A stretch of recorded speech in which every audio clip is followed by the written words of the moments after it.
Did I do that? If you grew up in the late 80s or 90s, you know exactly who said that line. Steve Urkel became one of the most iconic sitcom characters of a generation. But here's something that might blow your mind. Family Matters, the show that gave us Urkel, the Winslows, and 9 seasons of family comedy, started because of an elevator operator on a completely different show that most people have forgotten even existed. And Family Matters isn't alone. Some of the biggest sitcoms in television history actually began as minor characters, brief segments, or one-off appearances on totally different series. The connections are so well hidden that most viewers have absolutely no idea these shows share DNA. Today, we're counting down 10 sitcom spin-offs that nobody realized were spin-offs. Shows that reinvented themselves so completely, their origins disappeared. Shows that outgrew their parents. Shows that jumped genres, switched networks, and became cultural phenomena in their own right. If you love classic TV and you live for those "wait, what" moments, you're in the right place. Hit that like button, subscribe if you haven't already, and let's dive into the hidden family trees of television history. Number 10. Frasier. As angry as it makes me to retaliate would be to stoop to his level. The best response is no response at all. We're starting with the most well-known connection on this list, but it's instructive because it shows exactly how successful spin-offs work by making you forget where they came from. When Cheers ended in 1993, 93 million people tuned in. That made it the second most watched finale in American history. But here's a fun detail. A telephone survey at the time found that Frasier Crane scored only 1% as viewers' favorite Cheers character. Only 2% of people actually wanted him to have his own show. And get this, the creators didn't even want to use the character at first. They originally pitched Kelsey Grammer as a wealthy, Malcolm Forbes-type paraplegic publisher with a street-smart Hispanic live-in nurse. Paramount said no. They insisted on spinning off Frasier instead. So the producers got clever. They set the show in Seattle, as far from Boston as physically possible, specifically to prevent NBC from demanding Cheers cast cameos during the first season. They created an entirely new ensemble, and they rewrote Frasier's backstory so dramatically that his previously dead father was now alive, and his previously alive, psychotic mother was now dead and beloved. It worked beyond anyone's expectations. Frasier won 37 Primetime Emmys, including Outstanding Comedy Series, for 5 consecutive years. It held the record for most Emmys by a scripted series until Game of Thrones finally surpassed it. The spin-off became so dominant that for most viewers, it completely eclipsed its origins. One telling detail: Kirstie Alley, who played Rebecca on Cheers, never appeared on Frasier. She reportedly told the co-creator that as a Scientologist, she didn't believe in psychiatry and couldn't appear on the show. His response? He said he didn't recall asking. Number 9. The Facts of Life. Girls, we can't take all morning. We gotta get these decorations to the Harvest Fair before there's a change of season. Charlotte Rae played Mrs. Edna Garrett, the housekeeper for the Drummond family on Diff'rent Strokes. NBC's CEO at the time, Fred Silverman, saw enough potential to spin her off within a single year. He later explained that Diff'rent Strokes was one of the few successful comedies they had, so it made sense as a vehicle for a spin-off. Oh my goodness. Oh. The backdoor pilot was the Diff'rent Strokes Season 1 finale, called The Girls' School. Mrs. Garrett visits a boarding school where she'd eventually become house mother. But here's the thing, The Facts of Life launched terribly. It ranked 74th out of 79 shows in its first season. There were 7 girls, a cluttered premise, and it just wasn't working. The fix was brutal. 4 actresses were cut. One of them was a young Molly Ringwald, who found the demotion humiliating and refused to make occasional appearances afterward. The executive producer later admitted he found it funny that of all the girls they cut, one went on to become the biggest star of the bunch. They added Nancy McKeon as the tough scholarship student Joe Polniacek. The show refocused on just 4 girls: Blair, Tootie, Natalie, and Joe. And the ratings immediately surged. By season 3, it was NBC's #1 comedy. The show generated 5 failed backdoor pilots of its own. One in the series finale introduced new Eastland students, played by Seth Green, Mayim Bialik, and Juliette Lewis.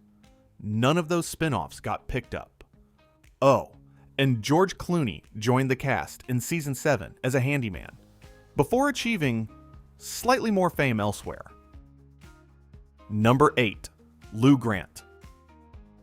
No, I'm not expecting him. I'm never expecting him. Send the old fake up. When the Mary Tyler Moore Show ended in 1977 with that famous finale, where everyone except Ted Baxter gets fired, the show's co-creators had a commitment to make a new series with Ed Asner. They kept the character of Lou Grant, but they made a decision that was completely unprecedented in television history. They turned a half-hour sitcom character into the lead of an hour-long drama. Lou Grant relocated the character to Los Angeles as city editor of a fictional newspaper called the Los Angeles Tribune.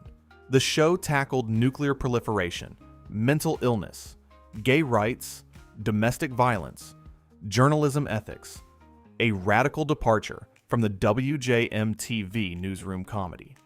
The genre shift was inspired by the film All the President's Men. Ed Asner's achievement across both shows is historically unique. He won Outstanding Supporting Actor in a comedy series 3 times for Mary Tyler Moore. Then he won Outstanding Lead Actor in a drama series twice for Lou Grant. He became the first, and still only, person to win Emmys in both comedy and drama categories for playing the same character. His 7 total primetime Emmy wins made him the most honored male performer in Emmy history at the time. The Mary Tyler Moore Show won 29 Emmys. Lou Grant won 13, including Outstanding Drama Series twice. The show's cancellation in 1982 remains controversial. Asner was president of the Screen Actors Guild and was outspoken against U.S. policy in Central America, which drew a conservative advertising boycott. CBS cited declining ratings. Asner maintained until his death in 2021 that his political views were the real cause. Number 7. Benson. I'm hiding. I see. There's a strange woman out there. She's after me. Robert Guillaume played Benson Dubois, the acerbic butler for the dysfunctional Tate family on Soap. And Soap was controversial. 32,000 protest letters arrived at ABC before the show even premiered. 18 affiliates refused to air it. The show featured alien abduction, demonic possession, one of network TV's first gay main characters, and plotlines so deliberately absurd they parodied the entire soap opera genre. Then Benson walked into a completely different show.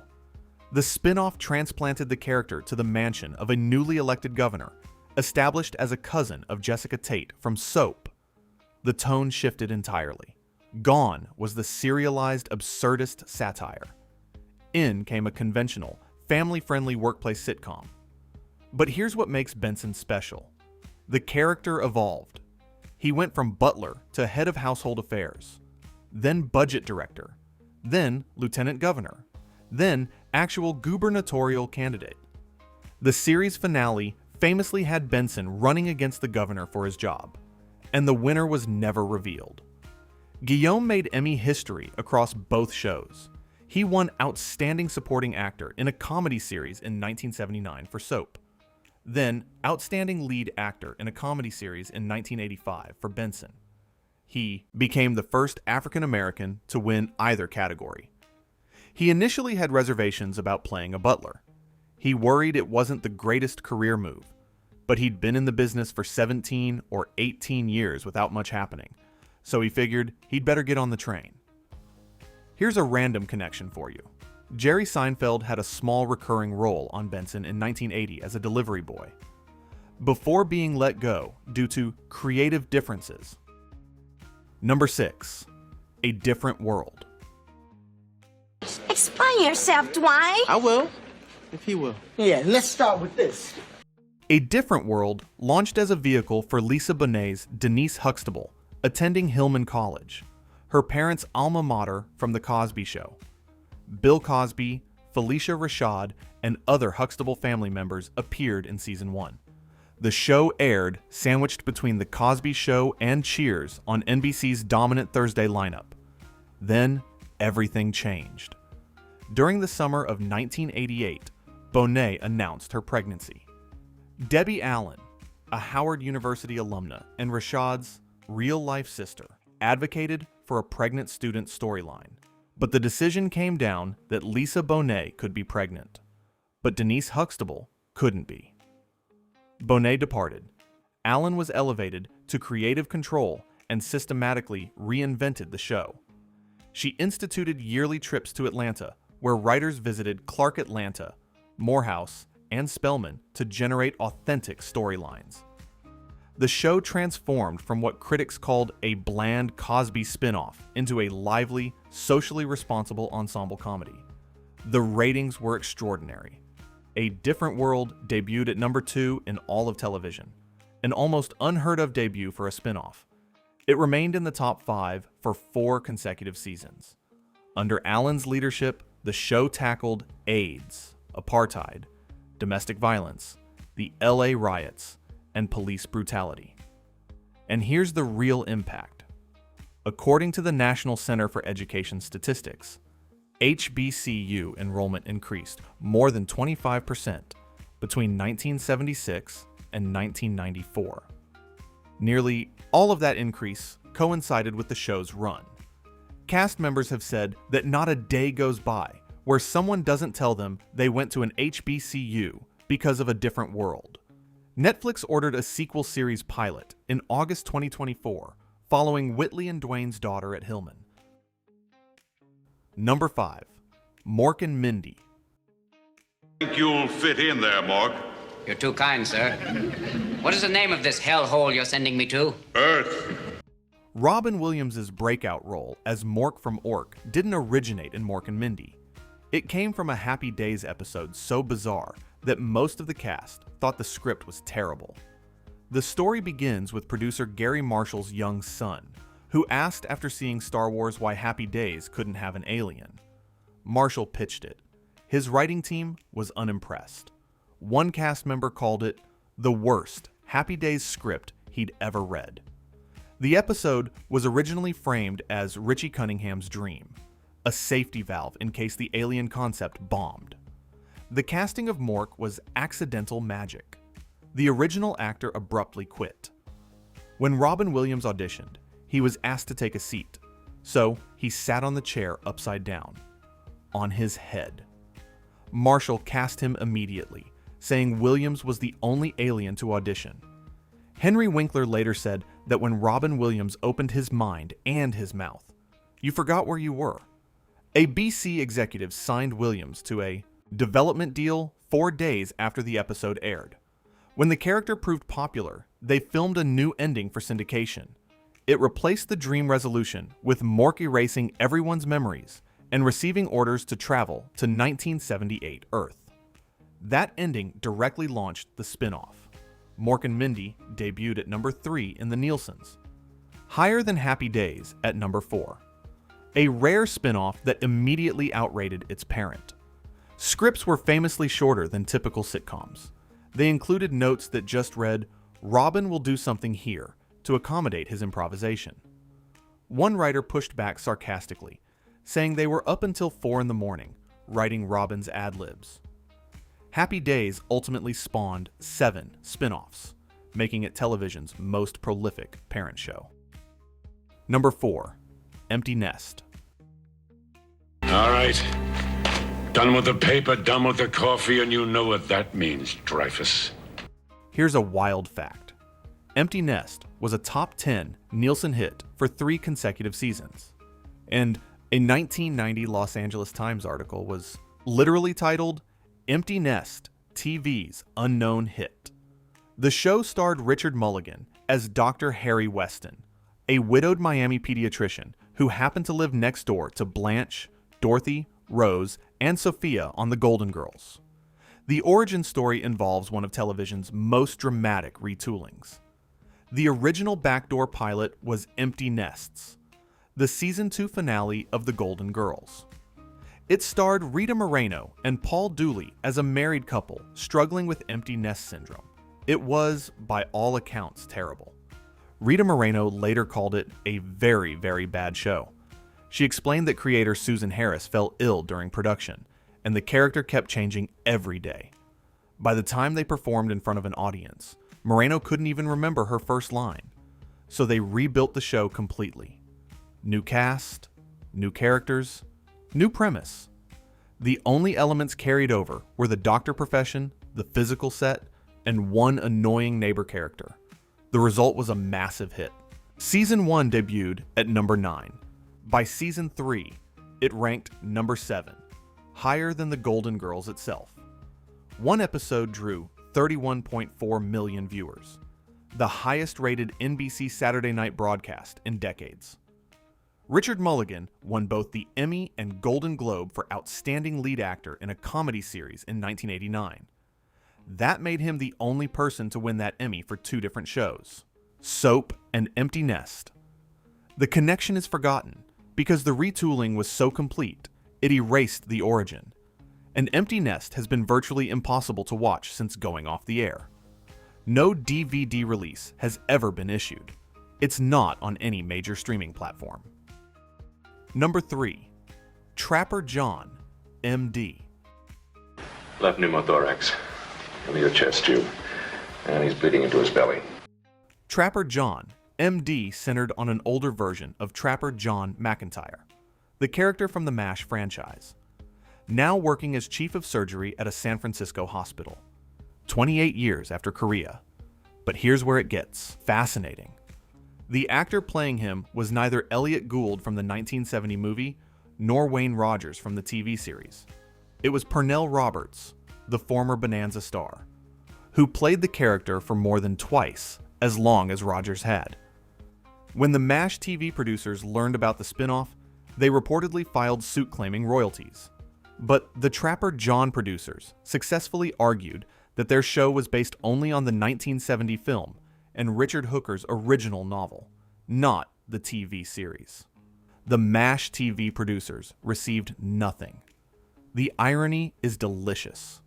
The pilot episode itself contradicts the legal distinction. It featured photos and video clips from the MASH TV series, not the film, including a publicity photo of Wayne Rogers and Alan Alda. It mentioned Radar and Hawkeye by name. Since CBS produced both shows, it was just easier to get clearance for the TV footage. Wayne Rogers was actually offered the title role, but turned it down. Then, ironically went on to play another doctor in the sitcom House Calls. Here's my favorite detail. One writer from MASH submitted a fake logline for an upcoming episode. It said, "Hawkeye is devastated to learn that his buddy, Trapper John, has died back in the States." CBS was reportedly apoplectic, until he admitted it was just a prank. The show earned solid ratings, number 19 in its first season, and ran for 7 seasons. But as one outlet headlined in 2026, the highly successful MASH spinoff that almost nobody talks about today. The connection vanishes because of the different actor, the different era, and the near total absence of MASH references after the pilot. And here's the kicker. It's not available on any streaming platform or DVD, one of television's most inaccessible hits. Number 2. The Simpsons. Testing. Testing.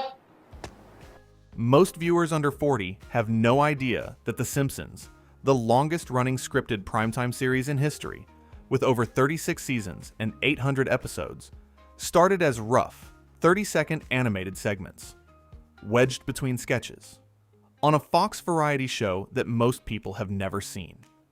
The Tracey Ullman Show was executive produced by James L. Brooks, who wanted short animated wraparounds before commercial breaks. He approached cartoonist Matt Groening, whose Life in Hell comic strip had caught his eye. Here's where it gets interesting. Groening realized that animating Life in Hell would mean surrendering his publication rights. So while waiting in the lobby of Brooks' office, he hurriedly sketched a dysfunctional family. He named them after his own relatives, substituting Bart, an anagram of brat, for himself. The animation was legendarily crude. Groening submitted basic sketches, assuming animators would refine them. Instead, they just traced his drawings. That produced the famously rough look of the 48 shorts that aired between 1987 and 1989. Dialogue was recorded on a portable tape deck in a makeshift studio above the bleachers of the Ullman set. The standalone series premiered December 17, 1989. A marketing study found that only 14% of Americans were familiar with the Ullman shorts, versus 85% who knew the Simpsons family within 11 months of the standalone premiere. The show went on to win 37 Primetime Emmys and was named Best Show of the 20th Century by Time magazine. Tracey Ullman was not pleased. She reportedly remarked that she wondered when these horrible cartoons were getting off her show. At the 1990 Emmys, she quipped that she breastfed those little devils. She sued Fox in 1991.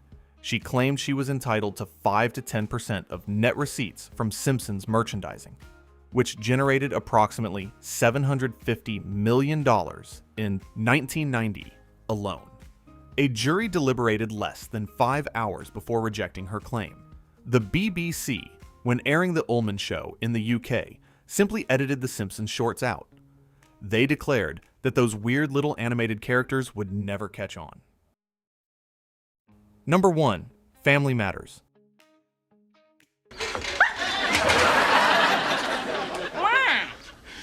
You nearly killed me. This might be the single most surprising spin-off connection in television history. Family Matters. The show synonymous with Steve Urkel. 9 seasons, 215 episodes. One of the most successful sitcoms of the 90s. It started because producers fell in love with an elevator operator. Jo Marie Payton joined Perfect Strangers in season 3 as Harriet Winslow. She operated the elevator at the Chicago Chronicle newspaper, where Larry Appleton and Balky Bartokomous worked. The producers loved her energy and began developing a spin-off for her. They cast Reginald Vell Johnson, fresh off Die Hard, as her husband Carl, a Chicago police officer. He first appeared in The Perfect Strangers Season 4 episode Crime Busters. In a line that foreshadowed the future, Harriet tells Balky, "This is a family matter, and you're in the line of fire." Family Matters premiered September 22nd, 1989. Its first season was a straightforward family sitcom. Then, midway through season 1, Jaleel White appeared as a one-time guest, the nerdy neighbor, Steve Urkel, and the show's identity permanently shifted. By later seasons, Urkel was effectively the lead, complete with a transformation chamber, clones, and time travel. The comparison to Fonzie hijacking Happy Days isn't coincidental. The same producers were involved. The ratings tell the story of a spin-off that outgrew its parent. Family Matters peaked at number 15 with 26.4 million viewers. Perfect Strangers averaged around number 27 during its run. Neither show ever won a Primetime Emmy. Family Matters received just one nomination, for visual effects. Remarkably, Jaleel White was never even invited to the Emmys. He later said he was pretty much told he'd be wasting his time to even submit himself for a nomination. The connection is forgotten, because no direct crossover episodes ever aired between the two shows, and Urkel's dominance completely redefined Family Matters' identity. But here's a visual clue that almost nobody caught.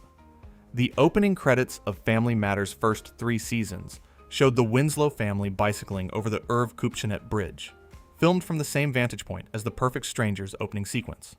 A deliberate salute to the parent series that virtually no one noticed. Conclusion. So what's the pattern here? What do all 10 of these spin-offs have in common? The most successful spin-offs are the ones that most aggressively disguise their origins. Frasier fled to Seattle. The Simpsons evolved beyond recognition. A Diff'rent World fired its connecting character and hired a new creative visionary. Benson walked out of absurdist satire into political comedy. Lou Grant crossed the genre barrier entirely. In each case, the spin-off's success depended on building an identity so strong that the parent show became invisible. Think about it. These spin-offs collectively represent thousands of episodes and billions of dollars in revenue. Family Matters alone was watched for 11.4 billion minutes in 2020. Simpsons merchandising generated $750 million in a single year. Yet the creative connections that made all of this possible often came down to a single character. An elevator operator, a housekeeper, a butler, a barfly psychiatrist, animated sketches in a variety show's commercial breaks. 3 shows on this list, Trapper John, Empty Nest, and Lou Grant, remain virtually impossible to stream today. That makes their parent show connections increasingly invisible to new audiences. Meanwhile, the most accessible spin-offs keep reaching millions who will never encounter the shows that created them. The spin-off, it turns out, is television's most successful form of reinvention. And the best ones? They're the ones you never knew were spin-offs at all. If you made it this far, you're clearly someone who appreciates the deep cuts of TV history. Hit that subscribe button, check out some of our other videos exploring the golden age of television, and let me know in the comments, which of these surprised you the most? I'll see you in the next one.